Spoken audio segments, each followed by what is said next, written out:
And welcome to Revolution Radio, freedomslips.com. This is Planet Collingwood Open Round Table. My name is Monty Dean, and you're awesome. Just putting that out there. Big thank you to Why Not and the Y-Files in crew. I only caught 5 minutes of it because I've got other things to do. However, I could always go to the archives and check it out.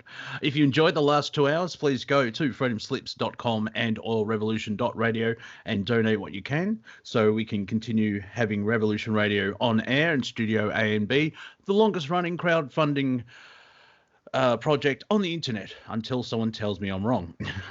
100% listener supported, 100% volunteers. So we're all doing it for everyone else.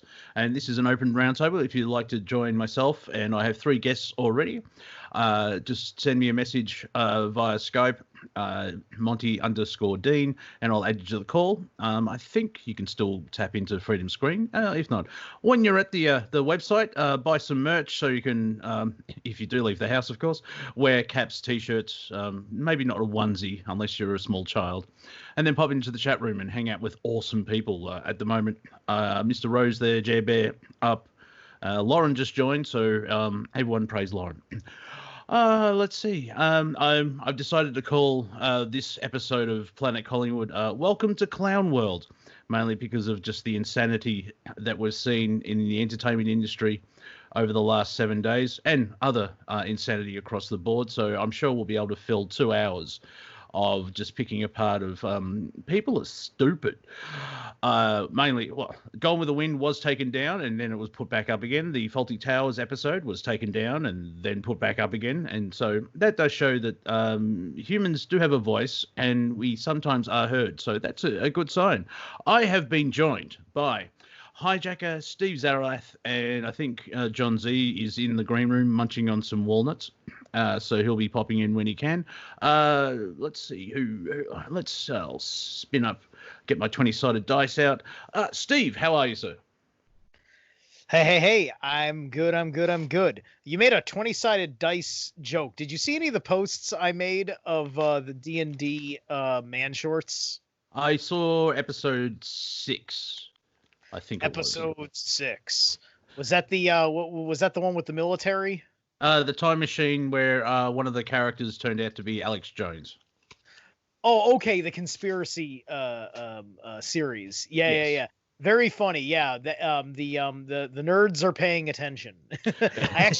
I left a comment on one of those videos saying that, this was really good and I'm going to pass it around to my conspiracy buddies, and whoever runs Man Shorts gave it a like. So noticed by the official peeps.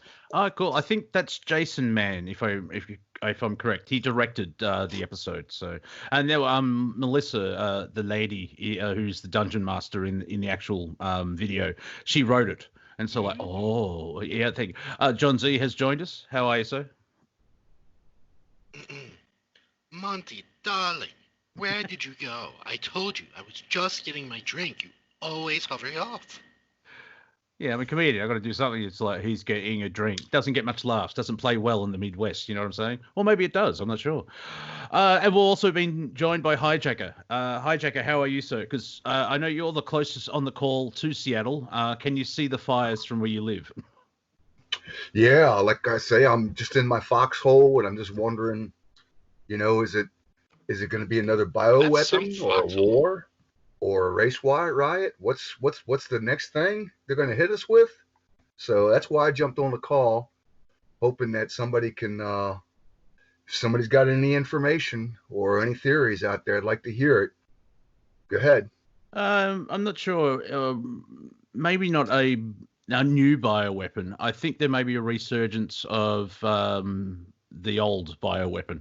If I could say it that way, because I'm seeing reports now. Of course, mainstream media are full of crap, so who knows if it's true or not. But I think China's freaking out. They seem to be having their second wave, but that's just one element. And it is. Yeah, but Pence said there's not going to be a second wave, and now the footage that they're taking from like Alabama and Oklahoma, saying that there are hot spots there. It turns out. Somebody figured out that it's file footage. It's not even real. So we don't know what what really is going on. The big thing is though, and this hasn't happened in my lifetime, and so I've been around for about 6 decades, um, and that is the between India and China.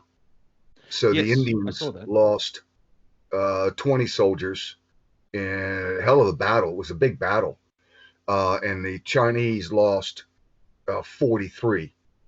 That's the ones that were killed. That doesn't count wounded. So they had one hell of a skirmish there, and then of course the North Korean, the little Kim or whoever this chick is, the sister of Kim Jong Un. Little How, No, give me a second, Hijacker. Gentlemen, not the rapper, all right? Not Little Kim the rapper. Go ahead, Hijacker. yeah, and she blew up the peace building. It's what it was a building where both sides met to work out treaties, and very very historic, very symbolic. And she just blew it to pieces. I guess showing she's strong to the other North Korean generals that she's got the stones to run the country. I don't know, but anybody's got any kind of theories, I'm open for it. I don't got a whole lot, so there you go. Go ahead. Well, with the this is news to me. What happened? Who got shot where? India and China are apparently disputing the border in the Himalayas, which seems to be that's new. Because India doesn't come across as expansionist. Because before Gandhi, India was actually encompassed Pakistan and I think it's Bangladesh, and then the English said, "Oh, we're leaving. That man in the nappy is annoying, and so we'll draw lines on the map." And millions of people died because India's Hindu and Pakistan's is Muslim, and there was massive, those wacky English. Yeah, it's like a little information, and I would like John Z's input because he's the only one that's actually been in combat.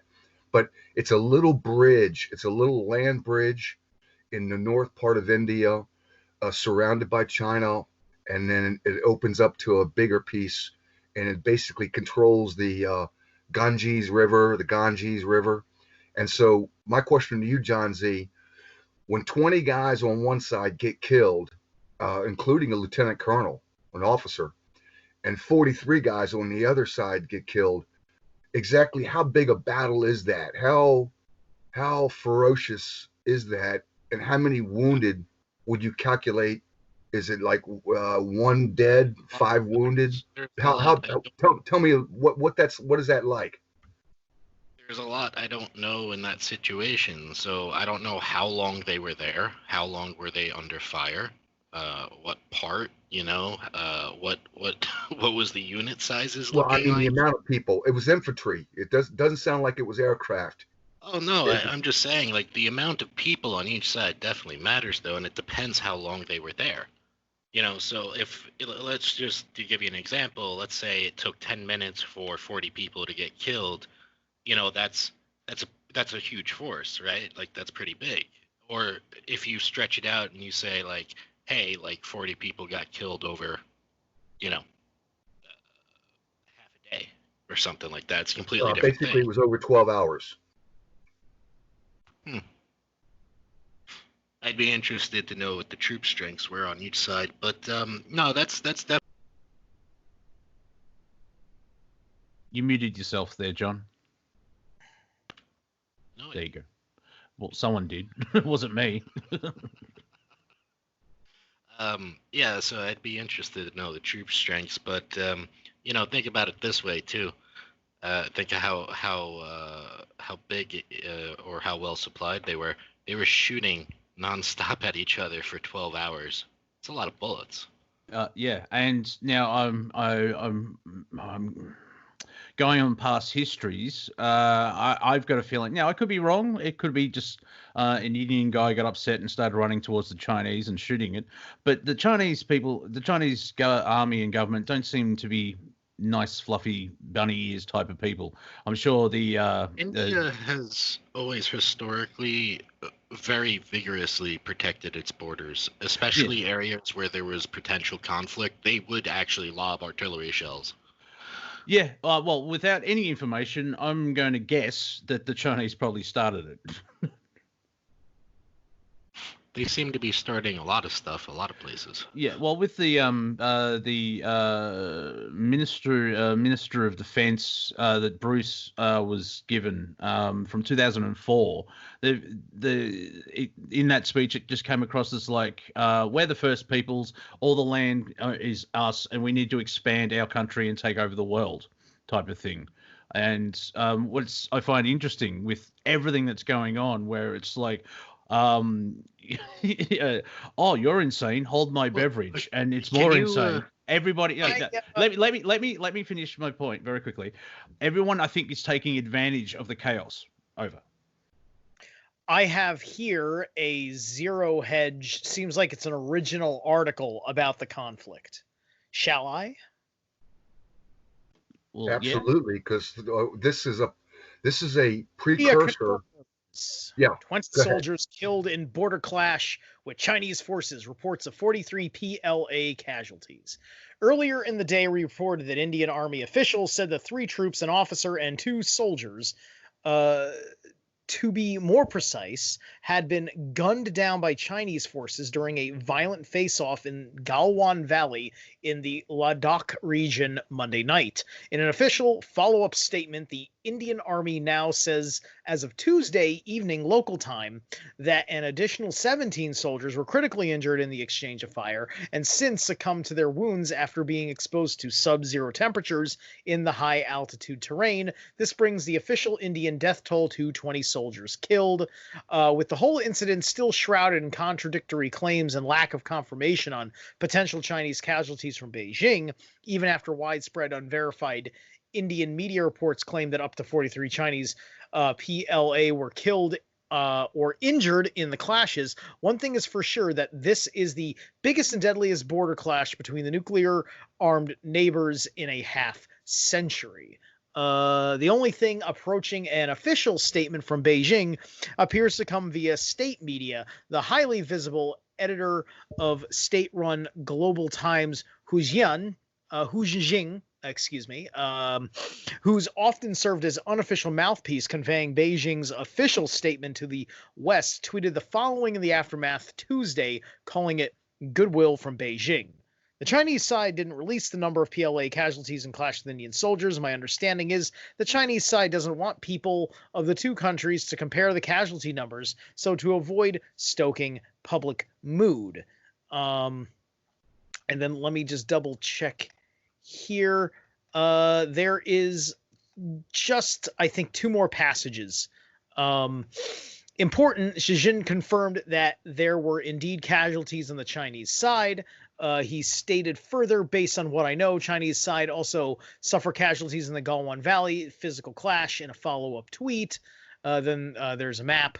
I want to tell the Indian side, don't be arrogant and misread China's restraint as being weak. China doesn't want to have a clash with India, but we don't fear it, the GT editor added. In BBC reports of the new statement, let's see. India blamed Beijing for an attempt by the Chinese side to unilaterally change the status quo on the border, according to Indian media. With tensions this high, and no doubt the national media's of each country about to spend days whipping their citizens into a frenzy, there's likely more to come along the restive and disputed lines of control, or LOC.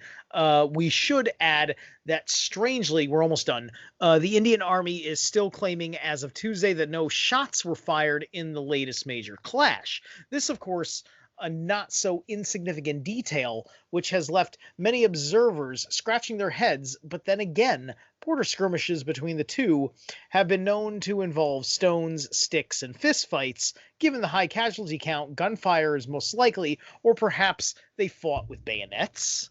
And that's the story. I'm amazed that the Chinese government didn't say that 42 soldiers from the military retired and went back to their family farm to spend the rest of their days with their family. Because those wacky people, especially with the whole Black Lives Matter thing kicked off. The Chinese foreign minister said, "We deplore the American racism." It's like, shut up. Go ahead, John. Well, yeah, Oh, yeah, yes, yeah. the Chinese way. Oh, yeah. Not the racists. We just hate the religious people. Yeah, well done. So, Monty, hold my whiskey while I got this. Right. So check this out. You remember that one time, or no, I'm sorry, it was twice. It was twice that little country called Germany tried to take over the world. You guys remember that? Well, once, the First World War is a schmozzle, which is a word from the time, because they didn't start the war; they entered it halfway through and got blamed for everything.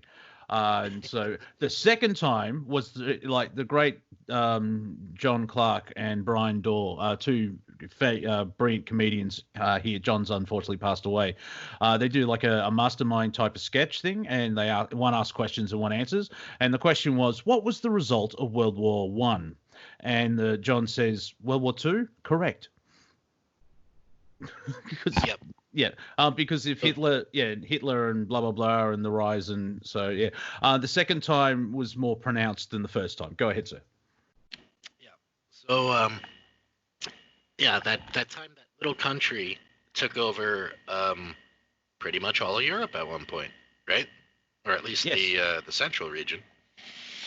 No, they got to they got into Russia. They didn't get the land the island the British Isles, but I think they conjugate. They even got to Africa. So they were trying to replicate the Roman Empire. Yeah. So here's the scary thing. Now I don't know where everyone sits on World War II. I know there's still some people clinging on to dear life of the narrative and all that, and you know.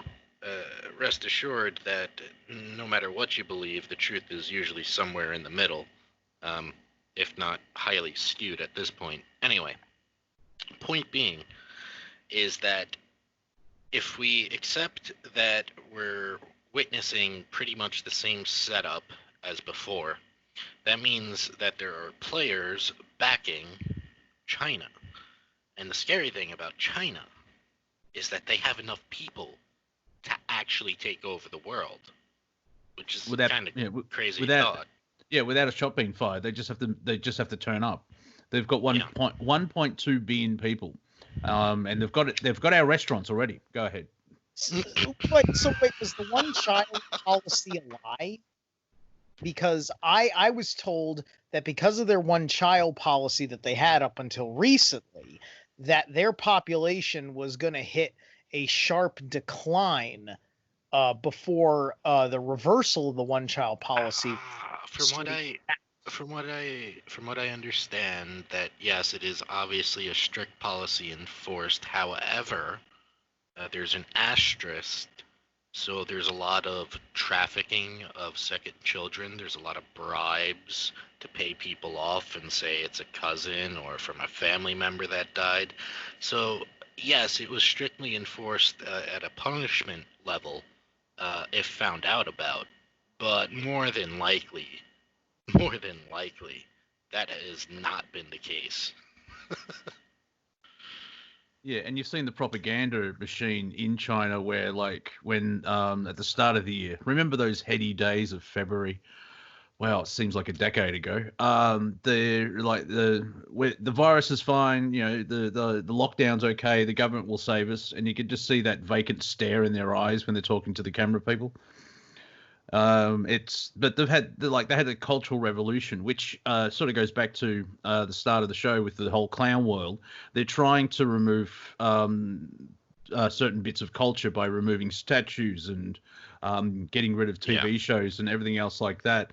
Mm-hmm. I even predicted they'll probably get rid of Gone with the Wind, and then they did. And then a fallout from that was they just cancelled a movie. Geez, they're taking down. They're going to take down the Brokeback Mountain statue, Monty.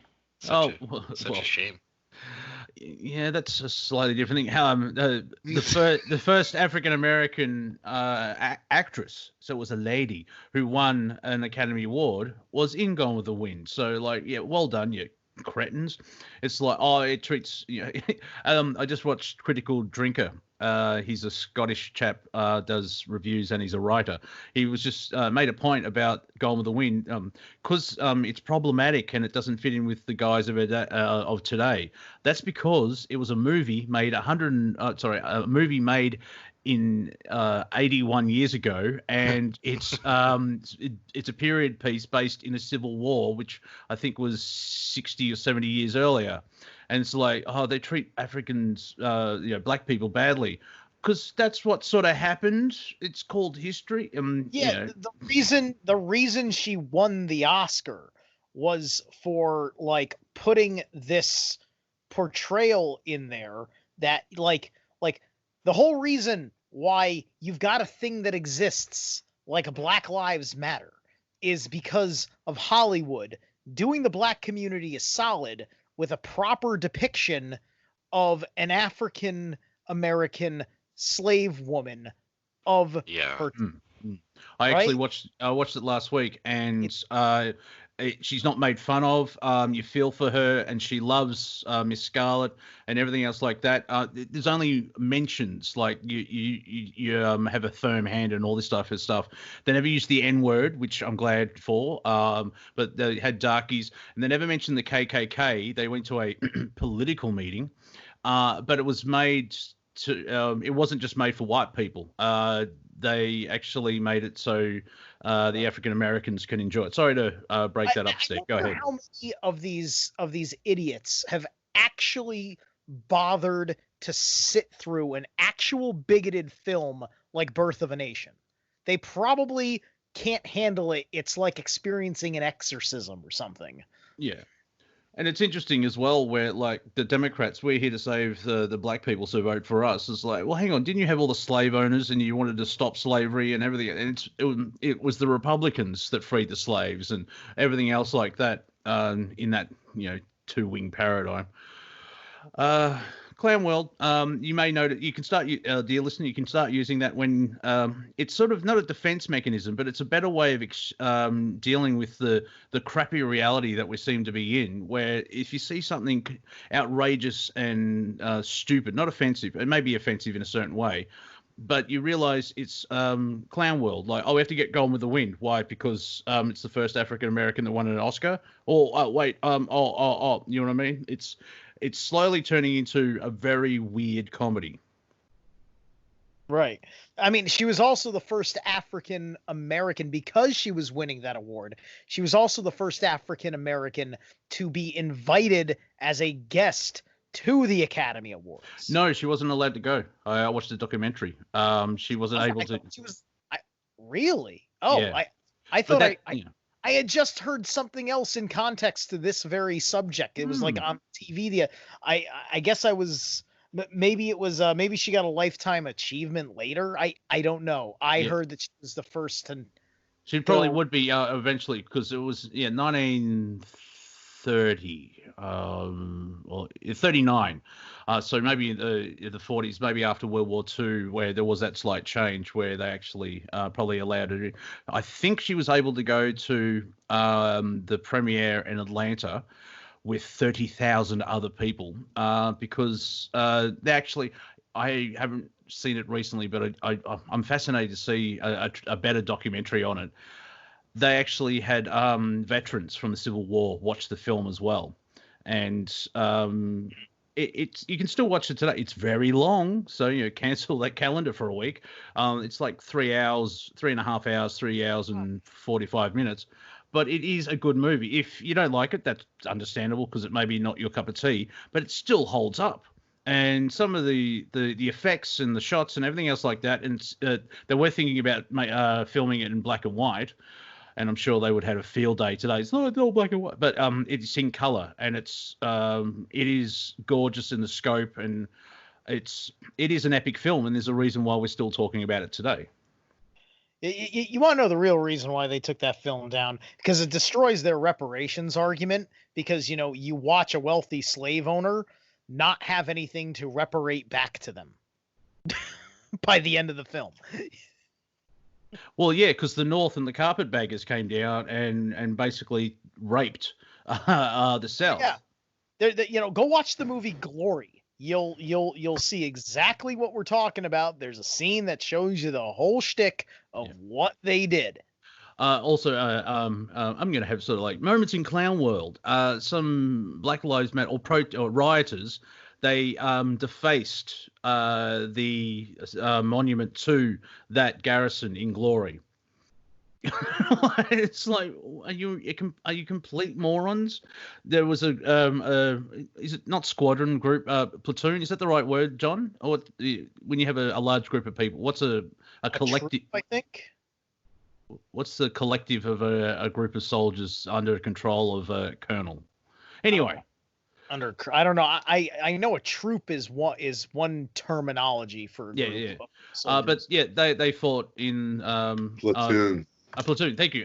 Viking has joined us. I know I was about to get to him, and I will. A platoon of African Americans fighting for the Union in the North, and I'm sure that upset all the rebels. But that's the thing with looking back through history in a certain lens.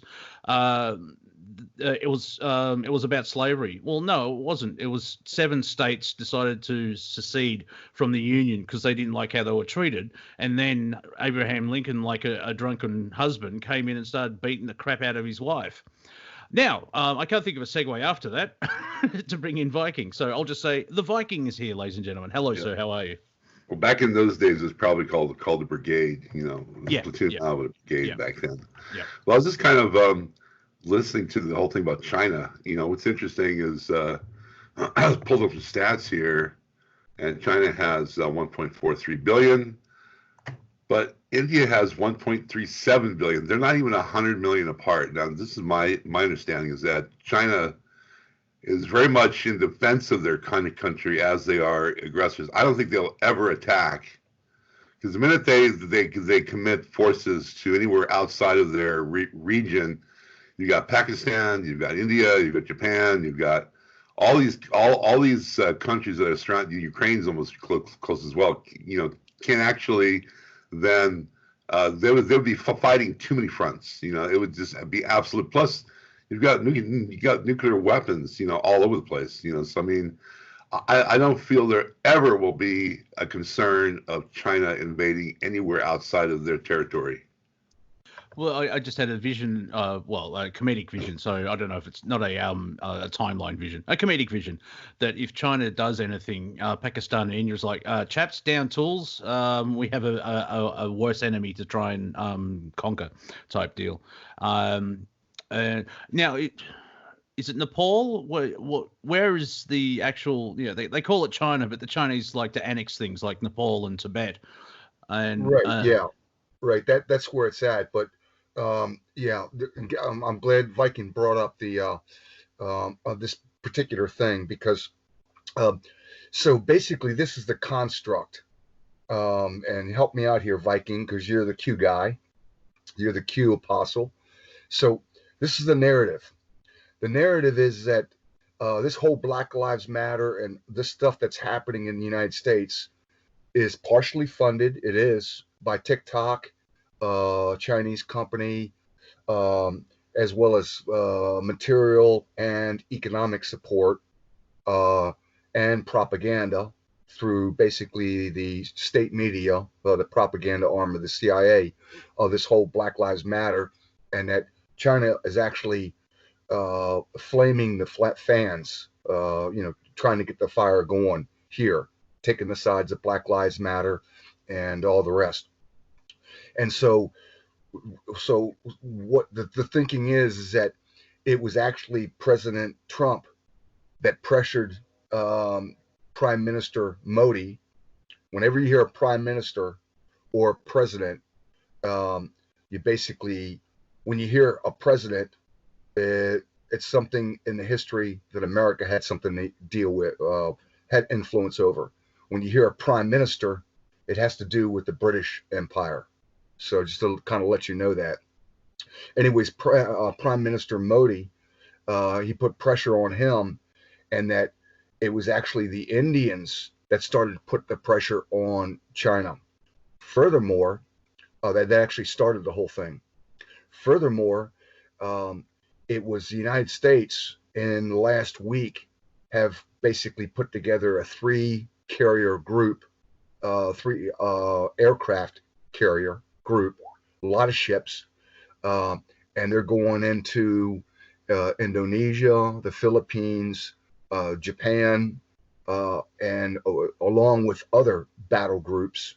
I mean, you're talking a lot of ships, along with like 7 subs that were snuck into the South China Sea, and that we're actually putting pressure on China to stop what they're doing as far as what's going on in the United States, or it could be they're worried about bioweapons. Furthermore, Beijing now has locked down because they say a second wave of the coronavirus is gone.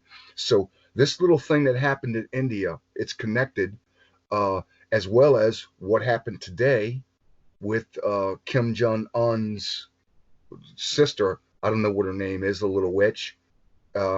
She's the one that leveled the peace building on the border where everybody met. You remember when President Trump crossed it, the DMZ, and shook hands with... sorry to interrupt. The 38th parallel, and I'm sure that building or something has been there since at least 1950, because that's where they had peace talks. I only learned this from Mesh, but it's based on fact. Well, my point is it's all interconnected.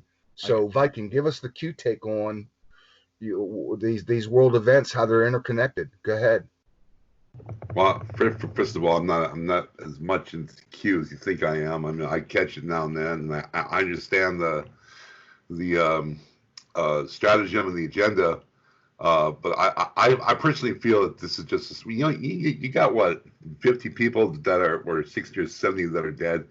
That's not even a skirmish. That's kind of a, I mean, it's like you can't take this when they've got, 2.5 billion people and 50 people die. It's some kind of a skirmish that they're saying. That well, I mean, how about 140? They didn't even use live rounds. They're basically just, I'd be more concerned about the deep state's activity in Korea. That's definitely an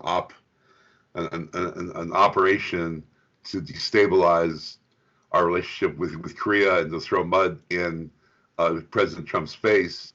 And I think that's kind of a desperate act and attempt by the deep state to dethrone him. But again, it's just it's more or less just it's they're showing their cards again. They're showing their cards that they are in charge and they are trying to make it. But I don't think it's like they're all connected to some kind of a world conspiracy.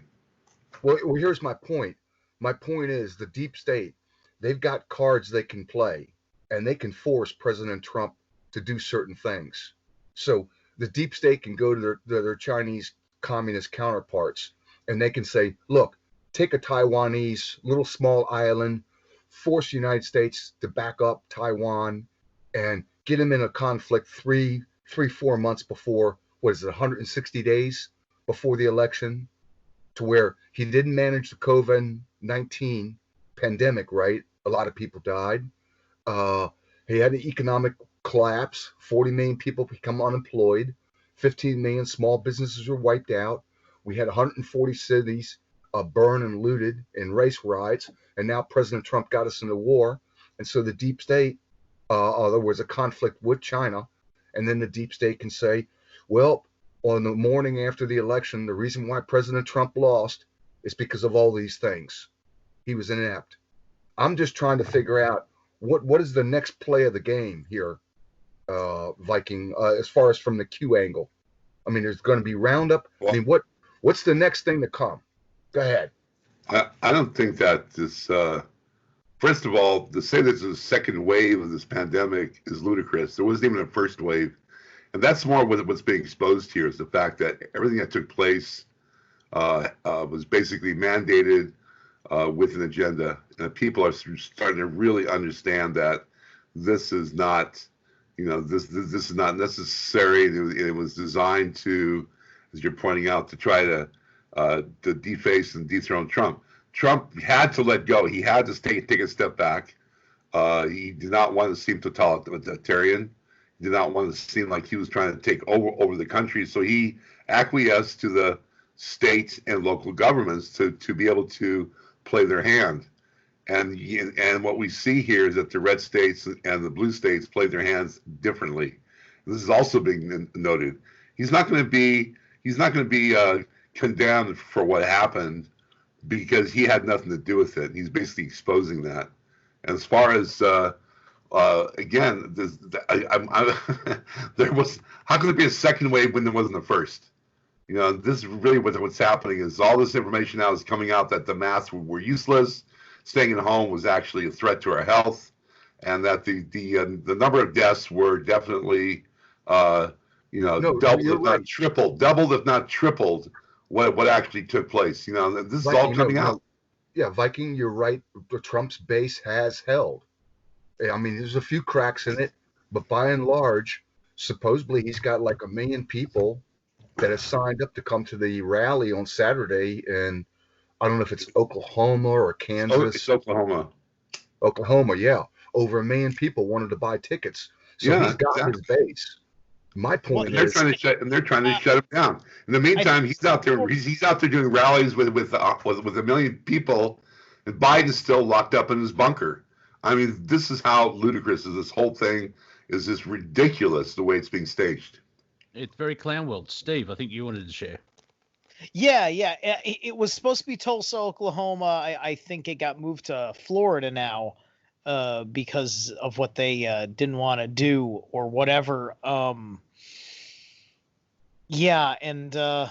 that's convention, Steve. The other thing is that the infrastructure is here now, right? Because with what's established for hydroxychloroquine, what's been done with making respirators and masks and everything else, the fear doesn't have to be there, because if there was a second wave that actually mattered, you wouldn't have to shut down the country, because you've got everything to take care of who is actually sick, which they're not gonna get sick either.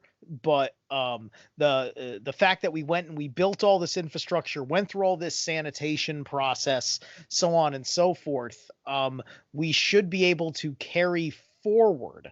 I'm just waiting for the time when the mask is gone. That's the thing that pisses me off everywhere I go. Walking into a store and being forced to their corporate policy. I don't work for your company. I'm there to do business. If the mask works, you can go ahead and wear yours. That's my attitude. Right, Steve. So what they're accusing the president of now is being a super spreader. They're saying he's going to meet with this, I don't know how many thousands of people are going to, I don't know if they're going to do it in a football stadium or what, but Trump can definitely fill it up. He proved that. And so they're going to say all these people, they're going to come to a Trump rally. They're all going to be screaming and clapping. Nobody's going to be wearing a mask. They're all going to be yelling, spraying each other. And that there's going to be a hot spot that pops up, and that Trump's going to be accused a week later of being a super spreader, basically committing mass genocide because of this COVID. We've been over 2 weeks, right? Here's my point. Really let me make the point. Let me finish the point. The point is, are we looking at the deep state, looking at a rally where they can release like a second virus and blame Trump? I mean, what's in it? What's next for us? Go ahead, anybody. Yeah, well, look. The folks that believe in conspiracy theories are Trump supporters, so they're going to be looking out for that kind of nonsense, and they're not going to allow that narrative to fly. They'll be looking out for, are you trying to contaminate me? It's the people on the left, these people that aren't thinking about nothing else but their socialism and their racism, and they're out there. They may be wearing masks, sort of. But they're not social distancing for damn sure, especially if they're punching each other in the face, demonstrating in the streets. And guess what? There's no spike that they can trace to those demonstrations, and we're past the 2-week gestation period. By the time this rally hits, we're going to be at the 1-month gestation period. There's there's nothing going on. Anybody who's got the COVID is basically just staying home asymptomatically. That's for the most part the only effing thing that's happening to people. Well, So what's really the narrative is lost. We're just waiting for something to click that stops all these corporations from enforcing all this nonsense from CDC guidelines, or the CDC like taking away the corporations like little ability to fascistly treat their customers and their employees for that matter. Go ahead, Viking. Well, they're trying like hell to extend this as long as they can. I mean, this is a desperate attempt to keep us alive. I mean, it's failed. It's really interesting how they can call what's good and bad. Two weeks ago, some Democrat political was saying it's more important to demonstrate than to wear masks. I mean, it was okay to demonstrate and not wear masks than it was to, now all of a sudden Trump is coming up with his first of 5 rallies, and he's being called the devil at arms here for exposing all these people. It's not gonna, if they are going to release a bioweapon, it's not going to be the first one. I mean, it would just play out too soon. They're so desperate that they may do it on the 5th one, but I don't think that's going to happen either. I think they're just gonna try the stupid, these little stupid events, and maybe try another invasion of some city, and then call it these National Guards call the National Guard so they can, it's going to be stupid stuff. Like, the thing is, see, they need COVID-19 as a mask for bioweapon stuff, right? We've already seen the behavior of COVID-19. Nobody's going to buy that it's going to mutate into something that's 10 times more aggressive than what it was as a non-aggressive. They would literally have to invent a whole other foundational narrative of something spreading, that originates here in the United States to pull off any of this. They can't use COVID-19. There's too much of a logical leap. There's too many established voices in medicine that are already talking about this stuff. Dr. Shiva Ayyadurai, Dr. Buttar, these people have become rock stars in the populist movement now. And so the real science is getting out. The deep state narrative is completely freaking fallen apart. It's just a matter of when people are going to stand up and resist it before they allow their small business to get further destroyed. Right. So here's the question. If I may, John, you wanted to share. Sorry, Hijacker, follow John. Okay. So, I actually had a question for John and Viking, but John, go ahead. So I think you're wrong, Steve, when you said that they can't continue this narrative. And in fact, I think it's actually doing everything it's designed to do and way more at this point. It is, in my eyes, super effective because of how many angles are coming off of this, and it's being presented as real, again, as a narrative. Now, John's in New York, by the way. Go ahead. Now, the interesting thing here, the angle that they could play with the COVID. Now, a lot of people don't know this, but if you have people coming around the country, all congregating in one place, even if it's a couple hundred, if it is, in this case, it's going to be 1 million or whatever. Just by them congregating and having no disease or anything crazy happen or nothing like that, just the perfect ideal testing conditions of just nothing, right? Those 1 million people, out of them, I would say at least a tenth, if not 50%, will get sick from something in the military that we call the crud. And the crud is a fancy way of saying a common cold basically smashed together from 50 different or 48 of the lower states, right?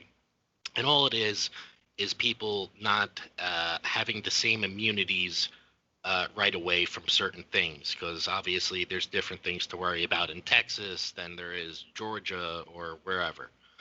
So I can totally see them pulling a narrative where something like this happens, where you just have a natural outbreak of the common cold or the flu, right? And it wouldn't be surprising if they kind of leapfrog off of that, and then, use your imagination. They may very well pull another quote unquote bioweapon or just a weaponized flu.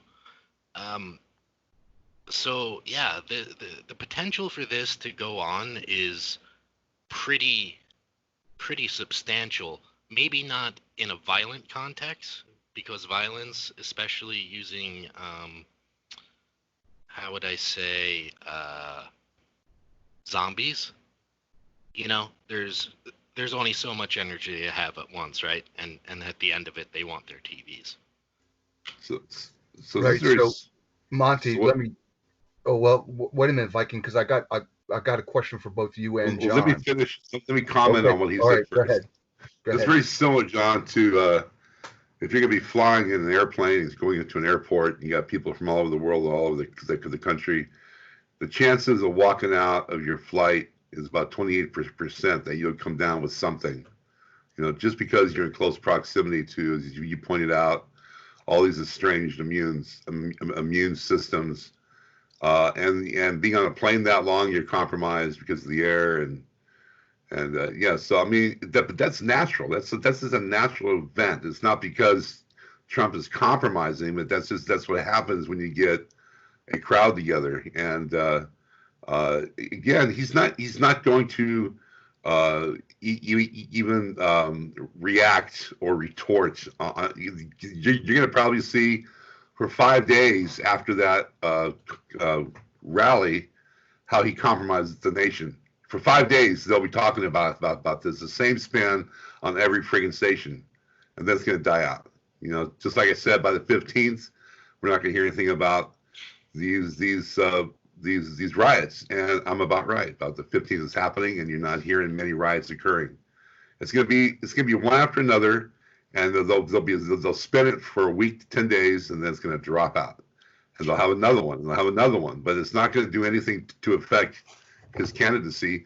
Their only main agenda here, their main agenda is to keep us housebound and mail-in votes. That's what they're trying here, folks. And I said this 4 months ago. This whole thing started. I said their main agenda is vaccination and mail-in votes. And this is going to be and I said 4 months ago that you're going to hear this time and time again, that they're going to want to push mail-in voting. That's their only way that they can win the election, and they know this. If I may, we've got about 5 minutes till the break. So, Hijacker, if you want to share a thought, but ask your question. Yeah. So this is for John Z first, and then Viking. And so last week, what we saw, and it's still going along with this particular narrative, we saw General Petraeus, we saw General McMaster, all in 1 week. General Secretary of former Secretary of Defense Mattis, former General Colin Powell, Mark Milley, even Defense Secretary Esper. They all bucked up and they went against, basically, and McChrystal, against Trump.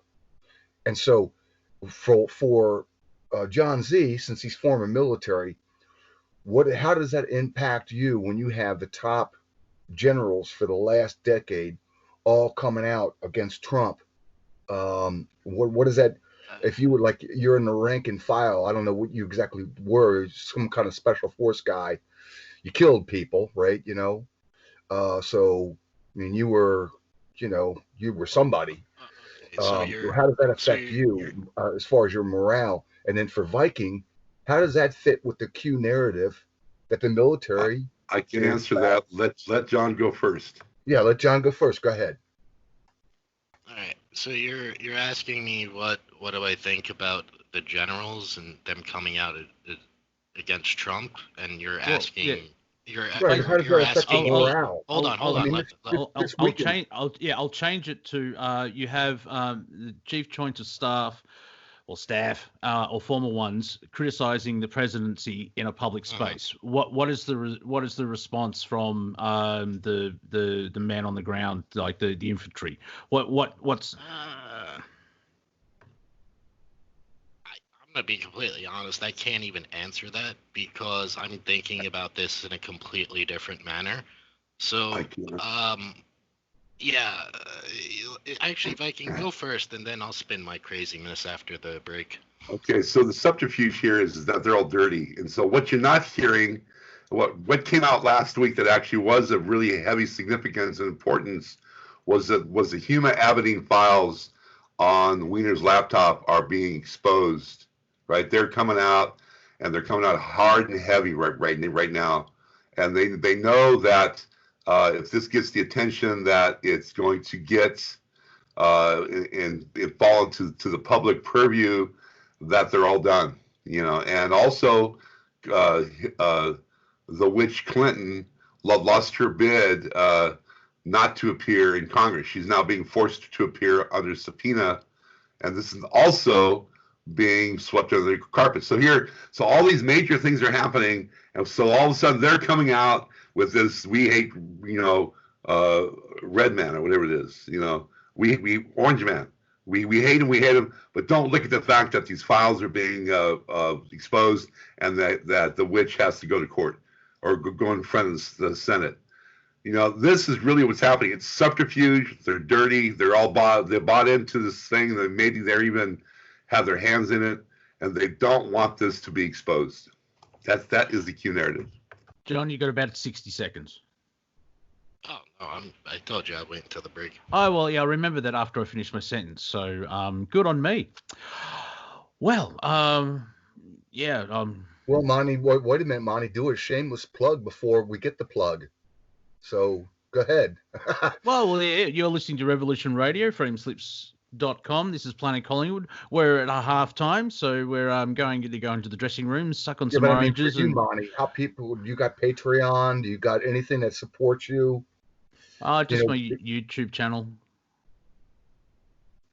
What is it? What's the Wafer Thin Entertainment? I actually I've got 205 subscribers, so I broke the 200 subs ceiling, and I found out that my podcast is now available on Apple Podcast as well. So I'm on Spotify and Apple Podcast as well. And I was feeling low when I found that out, so I've just gone, oh, okay. Well, go to BitChute, Monty. Most of these people, they're doing like a half dozen to a dozen different platforms. And if you got the computer capability, that's really what you ought to do. BitChute's blowing up really big. Yeah, I actually do have a BitChute account, so we'll been thinking about that. So just feeling tired and exhausted. I think it's from the energies. Like Monday, I felt totally out of alignment, and just trying to ignore clown world, but it's everywhere, and trying to figure out what to do. So I have plans and all that type of stuff. So we'll see how you'll be the first to know, because this is for me the flagship for my existence doing media, which is on Revolution Radio, freedomslips.com. Now, right, in Revolution Radio, we need funds too. Yeah. So none of us get paid. It just pays the bills for the airwaves and even Tones. I mean, to hire a guy like Tones to do IT work, you're talking over like $100 an hour, and he's probably put in like 100 hours. Too much. Yes. Yeah. You are listening to Revolution Radio. This is Planet Collingwood. We'll be right back after these messages. Please stick around. And welcome back to Revolution Radio. Thank you, Nighthawk, for that wonderful just music and breaks. And was actually lucky enough to be on McDonald in the morning, and it's kind of eerie hearing Nighthawk's voice. And I'm sure he looks down on our round tables and busts a gut laughing. But That's part of Revolution Radio. We're keeping the dream alive as to honour him, and that's why we're still here. You're listening to Revolution Radio. This is Planet Collingwood. My name is Monty Dean. I have been joined by Steve Zerilath, the Viking, Hijacker, and John Z, or as they say in Canada, Zed. And that reminds me, I have to add someone because they spoke to me earlier. No, that's the wrong button. And John, you wanted to actually have a bit of a chin wag. Oh, he's not on the call at this point in time. So when he comes back, he will actually do that. I do have a question for the panel, but hopefully John comes in first, and we'll see what happens there. So and we're calling, and we've been joined. Hello? There you go. This is our Sydney correspondent, Cortek. Say hello to Cortek, everybody. Hey, Cortex. Hey, Viking, how are you? Hey, John. Hey, HJ. Hey, yes, Steve, sorry as well. Yeah, John's not on the call as yet. Yeah, easy, Tiger. Easy. Calm down. Now, before John comes in, and it's a type of question that can go anywhere. As Viking was referring to in the last hour, the Scumocrats, or whatever you call them, the Democrats, they're trying to win the election, most likely through mail-in voting, because that's the way they could fiddle with the numbers or fiddle with the books type thing. And so my question is, and we'd have to, well, don't have to explain the mail-in thing, but you can expand on it if that makes sense. What do people see happening for the election? Because it's the 17th of June, and it's the first Tuesday of November, I think it is, or around that time. It's Melbourne Cup Day, but who gives a crap about horse racing? And don't try and get right. There's no wrong answers. So let's across the board, even insane theories. What can you see with the election? And they're cancelling it. I'll just say that I don't see that. They'll have something, because if they cancel it, it just reinforces everything. So who would like to go first? I'll jump in. Yep, go ahead, sir. First of all, I don't know if you noticed, but I had Tones put my bumper in the middle of your show to kind of promote my show there. I was talking to him last week. So I am part of the Galactic Interstellar Council, and my show is on Friday.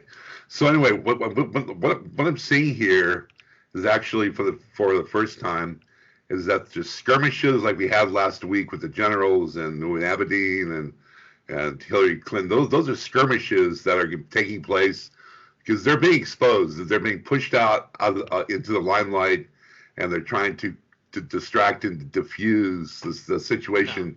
No, I think what's going to happen. I got to stop you there, dude. You're completely wrong. The people that Hijacker listed, those were the people that basically started, for whether good or bad intentions, whatever. Those were the people we had in the beginning. And the people we had at the beginning were infinitely better than any of the leadership we got after them by a landslide. So remember, there's different worlds within the worlds. And in those worlds, there are factions. Okay? It's like everything else in life. And Hijacker, this goes back to your question. And so what I see by that, personally, whether it doesn't even matter what they're doing, and I don't even need to know, because all they're doing right now is they're posturing. They're sending out whatever signal for whatever side they're on, which, by the way, is not the dark side, at least those generals, a few of them that you listed that I know anyway. They're basically saying, this is our faction, this is our group. Whoever is on our side, come over here. That's basically what's going on right now. Right. And, so what's happening? Hold on. And real quick, Viking, your thing with the mail-in elections. I agree and I kind of disagree. And again, at some point, this all becomes irrelevant, because if you look at what they're trying to do, not just the narrative, but actually look at what they're doing with the laws, especially the way they twisted New York. Dude, we've had these new set of bail reform laws in six months. We've had them for 6 months, and they've caused us endlessly all sorts of problems. And so when you start to look at what's actually going on and what people are trying to push and what the narrative's trying to push, it's trying to push reforms like New York bail law. And stuff like this and defunding the police, it's not going to take much for things to start looking like they did in the 70s and the 60s in New York City. Not just in New York City, just everywhere.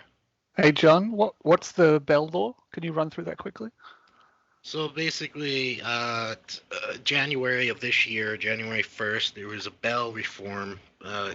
Excuse me, just skipping over a lot of the bull crap. Basically, what it says, the way it's supposed to work, as long as you're not, have a driving while you're drunk or high or whatever, and you don't damage property over a certain amount, and you do not assault, kill, or maim anyone, you basically, it's supposed to be up to the judge, meaning like, okay, he didn't, he passed outside and went through a plate glass window. Yeah, okay, you take him to jail. All right, next morning, oh, well, you really didn't do anything. It's a plate glass window. It's a couple $100. Here's your fine, and you're responsible for the property damage, and they kick him out, right? Yeah.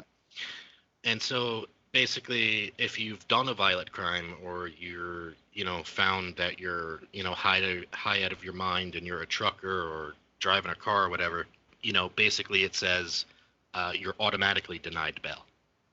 And there's a certain exceptions and stuff like that, but basically what it means is there's guidelines that are supposed to be set that, again, nonviolent offenders within reason are given bail. So kind of bail. Okay. So at face value, it kind of seems like a way to free up the system a bit more by getting but also as well it means things on the other end of the scale are by default in place as well.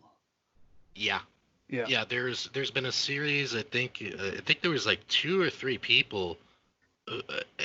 By any normal sane person, even someone that's a little slow, you could realize that these people are going to get out and do the same thing. And I think we had that happen with one guy, like I think 20 times, where he's just gone out and done something. This whole thing is localized to issues. It's not like a Joint Chief of Staff general.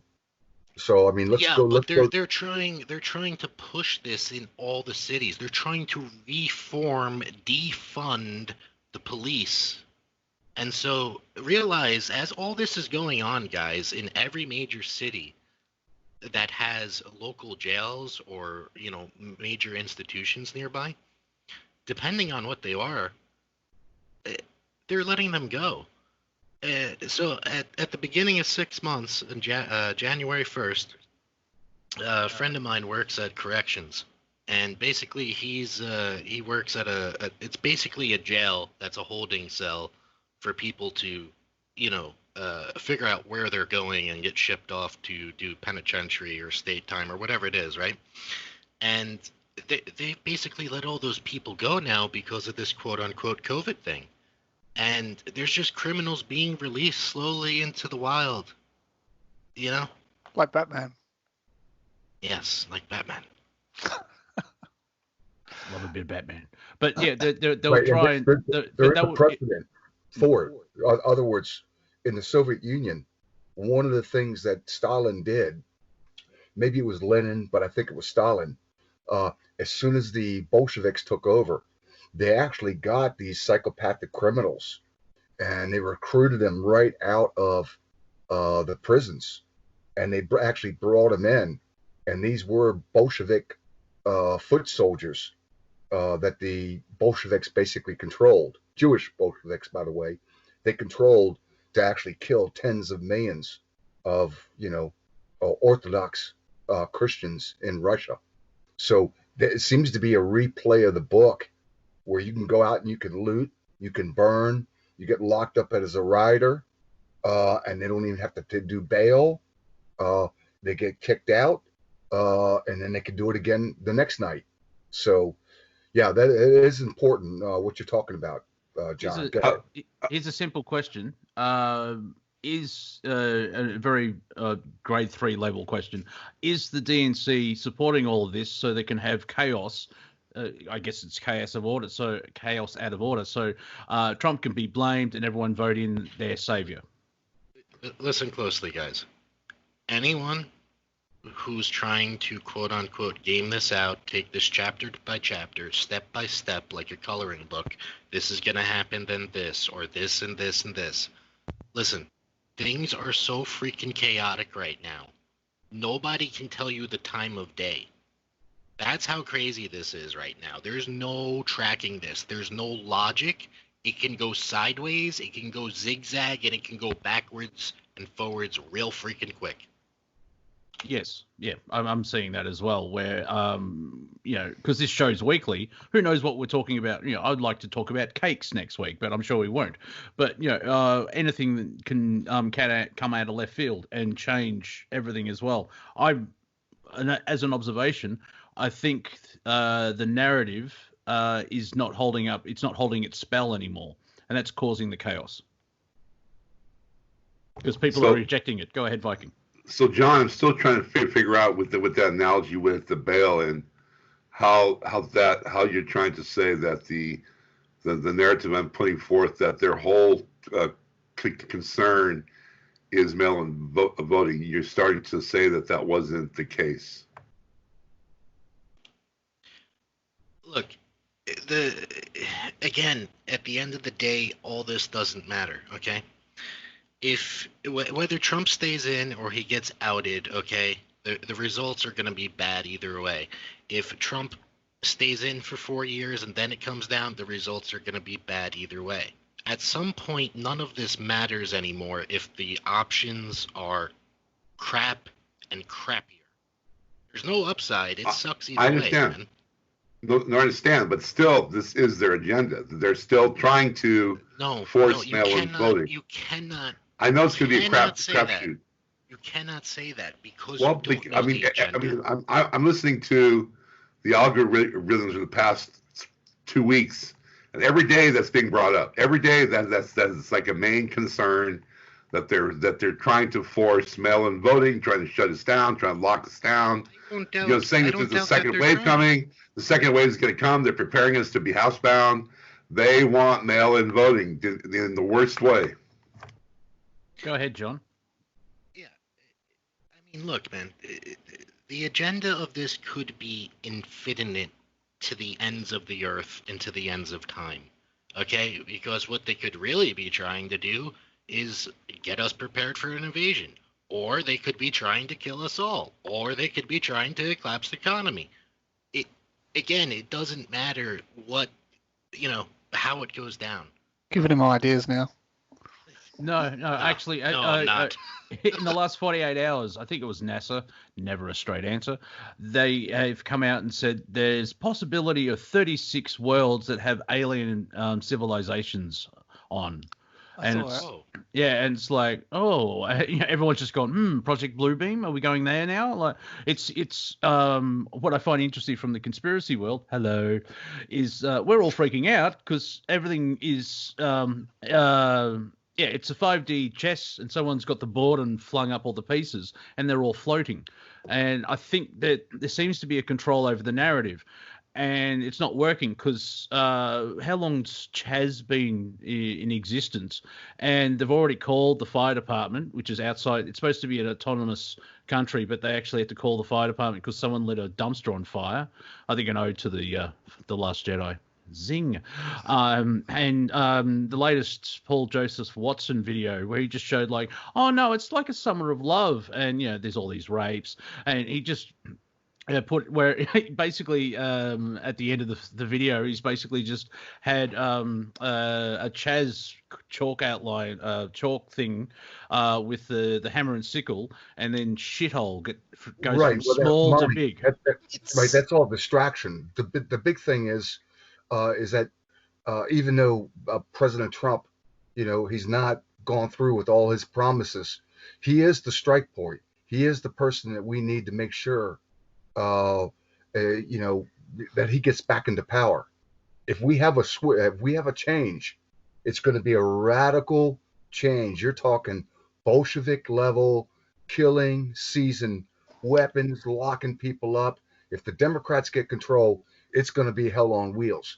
If Trump gets control, well, yeah, there might be a hell, there might be a world war, but it's going to be nothing like if the Democrats. And let me tell you, that's the thing though. Like the events happening in the CHOP or Chaz, that's actually not the distraction, right? It's being allowed to play itself out because it's absolutely perfect. It's absolutely perfect because it has the full endorsement of the mainstream media. It has the full endorsement of the rank and file Democrat Party. The governor, got the full endorsement of it, and also you look outside. You look at anything that's just independent. It doesn't have to be right wing at all. It could be just any independent person putting a camera in there. There's plenty of them because they don't have enough control of that per se, and believe me, their little Gestapo people are trying, and that's the first thing, is understanding that they're Gestapo people, right? So people are seeing all of that stuff going down. They're seeing exactly what the nature and character of it is. They're seeing exactly how they want to run it. They're seeing it being an exact parallel of what they talk about they want the country to be like amongst the Democrat socialists, and you know, there are no like moderate Democrats anymore because of the polarization and the pandering, the whole nine yards. It's all right there for the American people to see, to feel incredibly unsafe, and to watch all of it fail, and to realize this is the sum, because that's all young people. That's all I'm right out of college or in the middle of college people. This is an indictment of public universities and the elitist universities, the elitist Ivy League universities that enable them. All of it. Chaz is the perfect poster child of everything that Americans are going to decide they don't want. Irregardless of an election, it's about where they're going to stand within their own thoughts and emotions on the matter moving forward. Interesting thing. If you want to see how something like that plays out in the end, look up something called Slab City in California. It's basically an old demolished military base, and the only thing left is the foundation slabs. And in the beginning, it turned out to be it was a couple different things in the beginning, but eventually, there was rough housing going on, and then eventually it settled itself out. And I guess I see all this differently because I have wildly different perspective than almost everyone I know. To me, I'm looking at this as a training video.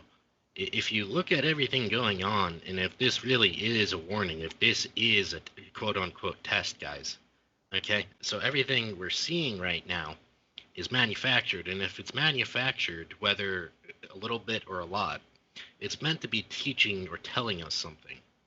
And I personally, this is going to sound really harsh here, but I've personally written off like half of this population just because they're not going to understand what it is to actually take a little bit of personal responsibility for your own safety, you know?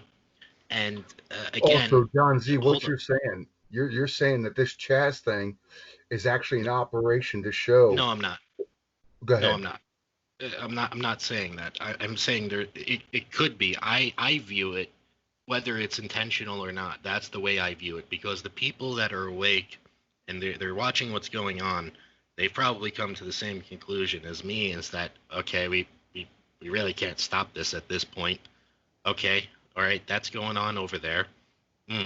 Well, if that's going on over there, eventually it might come over here. You know? And so, I'm kind of looking at this in my point of view.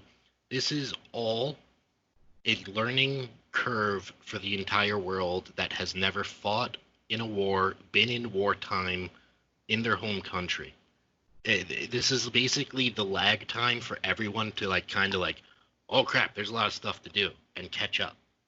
And will you do it?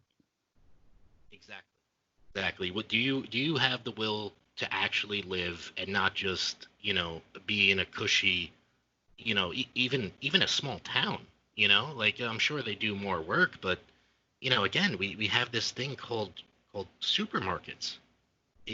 It's crazy when you think about it. Like, you look back at 100 years ago, you look at 1920. Yeah, I'm sure there were some big supermarkets in the cities and stuff, but I mean, you look in the small towns, I mean, everybody was farmers. Yeah, I just put in 2 acres. I'm no longer a garden with rototiller. I'm a farm with a tractor, and I put in 2 acres of food. That's shitloads. Yeah. By rototiller, Viking? Is it not? No, I said I went from rototiller to a Kubota. Oh, really? I went from a Kubota to a rototiller.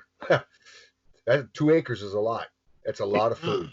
Yeah, even a small garden, you can have more than you need pretty quick.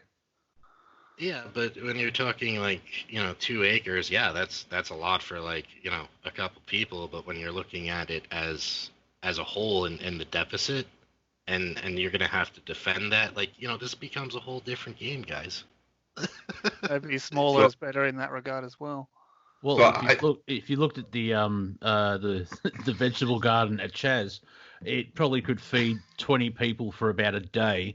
And Seattle gets snow, so good luck with that, chaps. Go ahead, Viking. I think I stepped on you there. Well, no, so I dropped in a picture called People's Park. Now, I remember People's Park back in 68, and they did a similar takeover to an area of land in Berkeley, and they called it Sovereign, and they were all, stoned hippies on acid back then. But it's a similar kind of situation. I just have to feel that this is, again, another subterfuge. And the reason why the mayor and the governor are not doing anything is to kind of try to create this chaos. Trump's watching it. They're not going to bring in the National Guard. He will at some point send in, the 407th or some operation. Like they did in Washington, they deputized them as state marshals, and they basically gave them free reign. And at some point, he'll have to do this.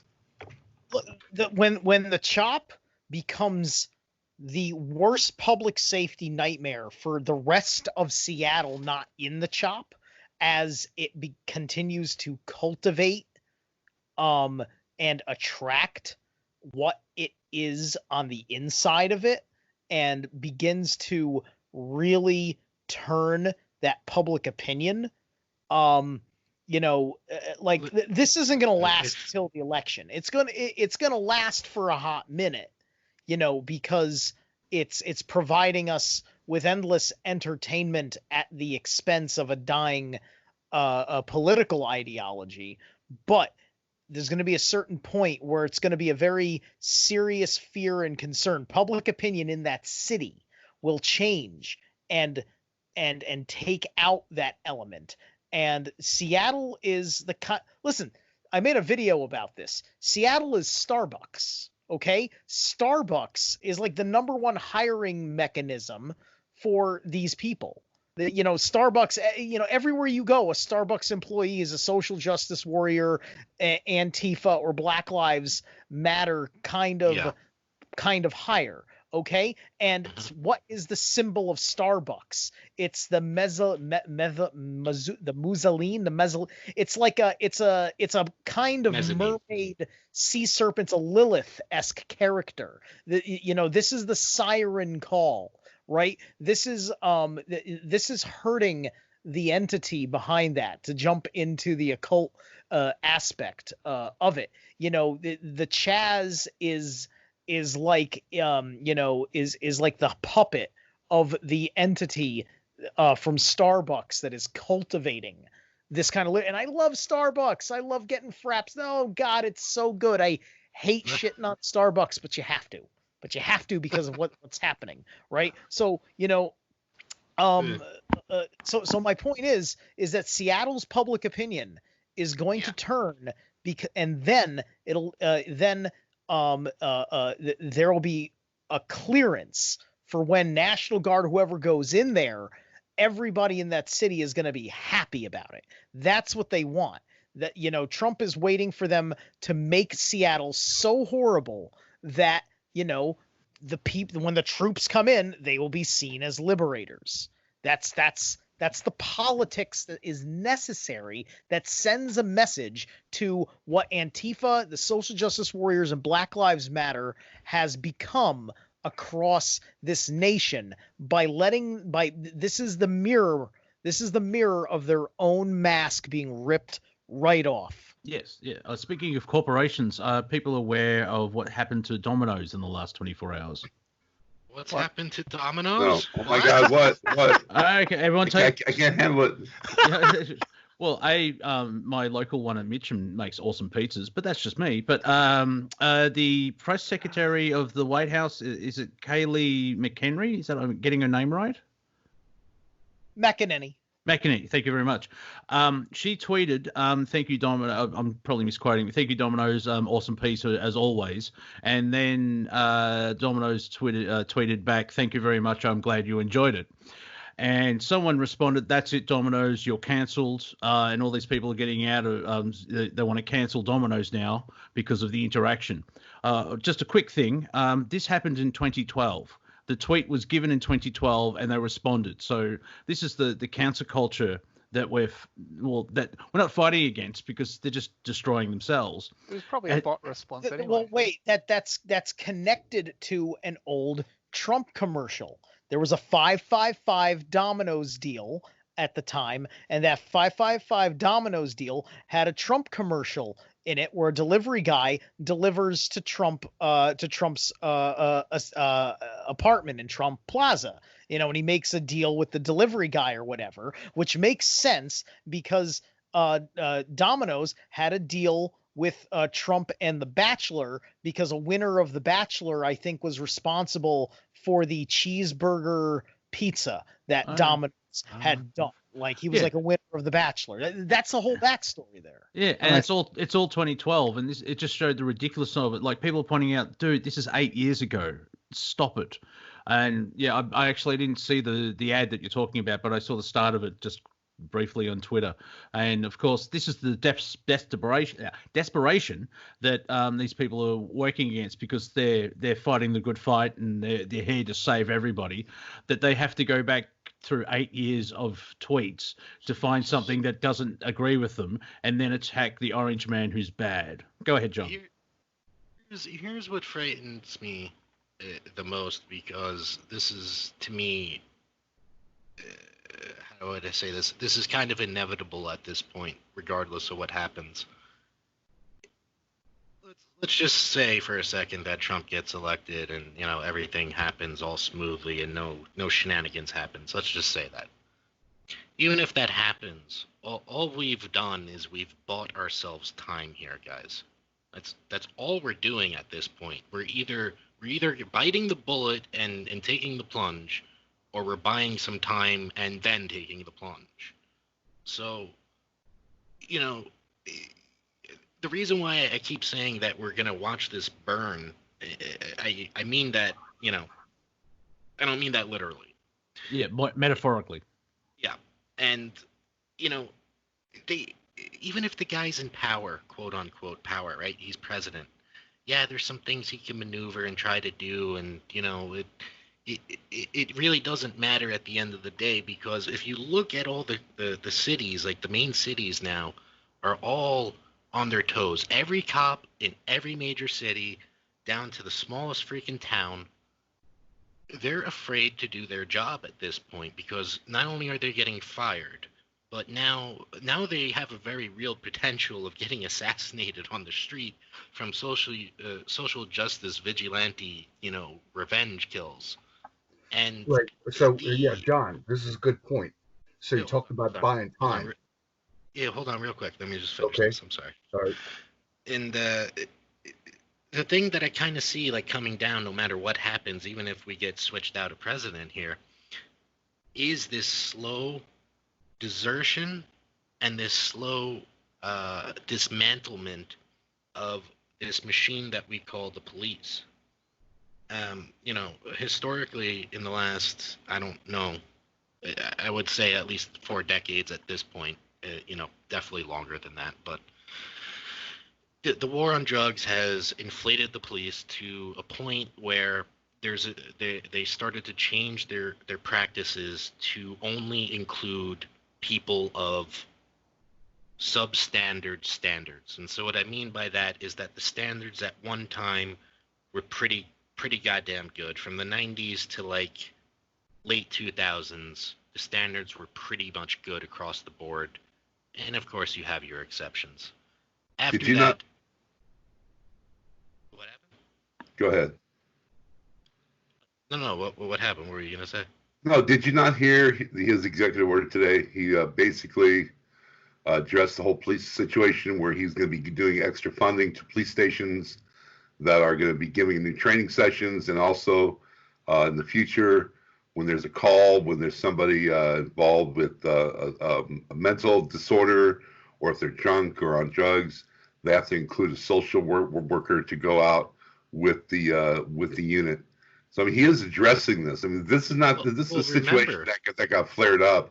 Remember, but he passed an executive order today to try to bring this and reel this in. This got remember though. Yeah. The thing that we're fighting here, it's not Trump, okay? It's not Trump that we really need to worry about. It's everyone else. What I mean by everyone else is that every city, every town, or they have their own mayor and their own governor. They have their own laws of governance. They're people of power. And these are the people that are going to push back against this and start slashing things. Even if Trump throws a couple $1 billion or $1 trillion at the police, if the local city enforcement, the government body of the city that's enforcing the police and allowing them to do their job, if they don't stand behind them and they start dismantling them piece by piece and taking, things as far as policies and rules, and if they start doing that to us, it doesn't matter. You can throw all the stuff you want. At some point, no one's going to want to do that job. Yeah, but do you think that that the people, the infrastructure of the cities or the states that are condoning this action, they've already done it.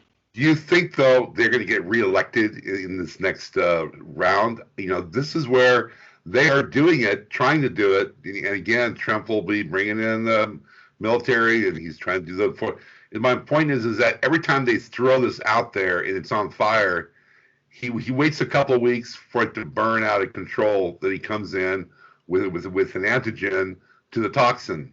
The antigen to the toxin is exposing and taking control of the situation, to where I think the next election cycle, I don't know who says it, but there may not be a Democratic Party. I mean, this is how serious it's boiling down to here. I'm a little more optimistic. I feel that there's still this illusion that there's a two-party system. Yeah, totally. And that could be under a scrutiny at this point. Worldwide. Hijacker, if you want to chime in now, I think it's a good spot. Yeah. So 2 points. The first point is that if this starts to degrade what John Z is talking about, where cops don't want to do their jobs, they're getting openly assassinated.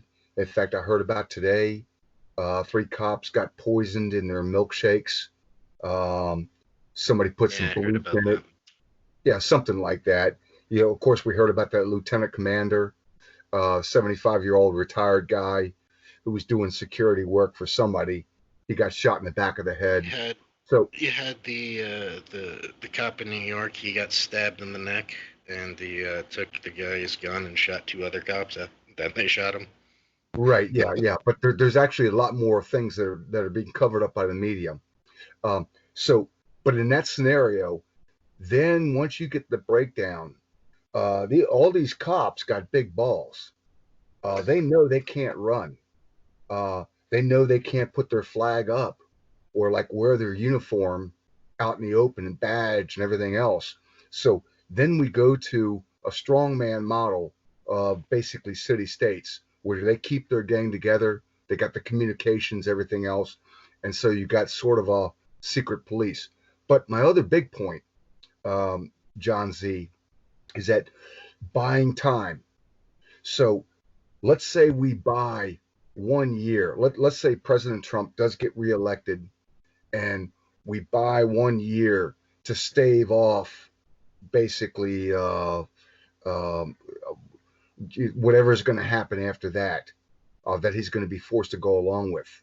What does that 1 year mean to you? Do you know what 1 year means?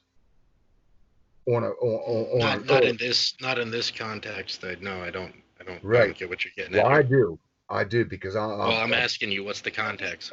Let me tell you something. I think a lot of what's happening in the backdrop here. Well, let me finish my 1 year thing. Come on, let me finish the string. All right, go ahead, Jack. I thought you were done. Sorry. Yeah. So 1 year to me, and this is why I'm so much about buying time, and why I do want to put Trump back into office at almost any and all cost, because it does buy time. What 1 year means to me? 1 year on this earth means 7,800,000,000 years. That's what it means to me. That's the population. Every human being on this earth gets another year. That's a lot of years. And that's a lot of years people can, especially from my Christian perspective, come to Christ, wake up, whatever. But it's a 1 year that the whole earth gets. And so that's 7,800,000,000 years. So go ahead. Where'd you get this 1 year from? No, in other words, if we delay judgment, if we delay what John Z's talking about, when things do start to crash in and things start to go down and mayhem comes upon the earth, if we prevent that and we're hypothetically, if that happens, yeah. Sorry. Right. Well, no, it's going to happen. No, John Z's right. He's right. It doesn't matter what you're going to do. We can see we got an end point. We got bookends on this. This is going to happen. It all seems pretty desperate at this stage. I swear, I was on Facebook and I saw someone with video. It was over in, I don't know, it was somewhere over in Saudi Arabia somewhere, and they were videotaping the sky, and the sky, it was a test of blue beam. It was dusk, so it was kind of hazy. There was a fair bit in the sky anyway, and there was just they'd kind of projected these massive planets, and you could just hear the people kind of just freaking out. But I don't think any of that. I think everyone would just see that these days. So, just look up and go, "Oh, blue beam." I've been keeping that under wraps for a while. Add to that Viking, and then Steve follow. I just pulled up some statistics here. There were 17,985 agencies in the United States, 800,000 law enforcement people sworn in, 42 deaths so far this year. You have 5 or 6 killings in the past 2 weeks. There's nothing unusual about this. I mean, this could be a normal course of action on any given week. I mean, this is not all of a sudden police are being killed and shot, and the number based on 800,000 is just not even a reference point. You know, yes, they got accosted. Yes, they got killed. Yes, they got to be on the lookout. But it's not like thousands of officers are being shot and killed every week here. We're talking about 0.000% are being killed, and I don't think that's even a strong enough number for any police officer to question their line of duty. Wait. No. You completely misheard what I was saying there.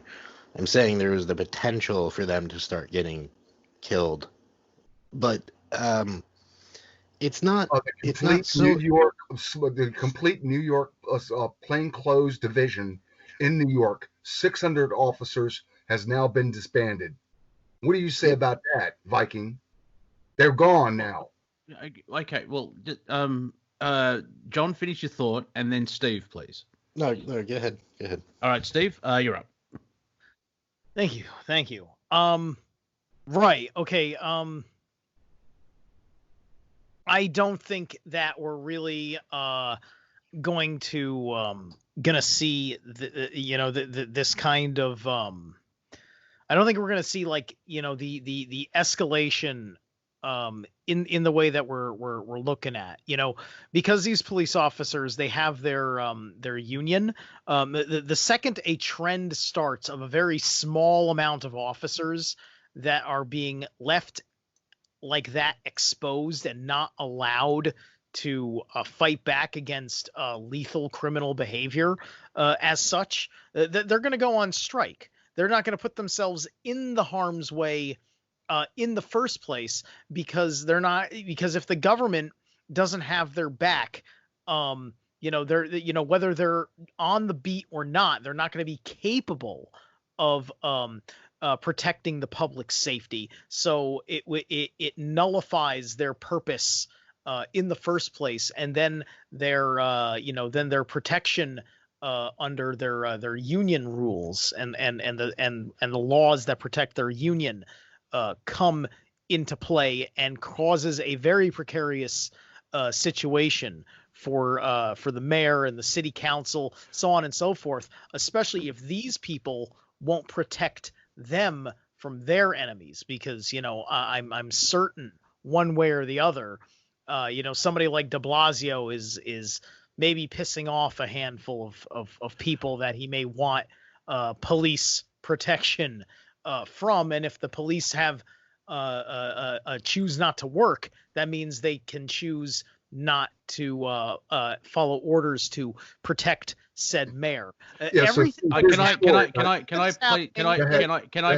I break in, please? Because we're getting reports that the station's looping, and I don't know. It's been suggested that I restart the call. And hopefully that works, because if you go to the player, it's just repeating the same sentence over and over again, apparently. Okay, one of those. Yeah, go ahead. So I'll reset the call, and just trying to think of the best way of doing that. So should I start a new one, or just everyone hang up or? Yeah, just start a whole thing. Start a new one. Start a new one. Hang up and bring us all back in. All right, I'll do that. So give me a moment.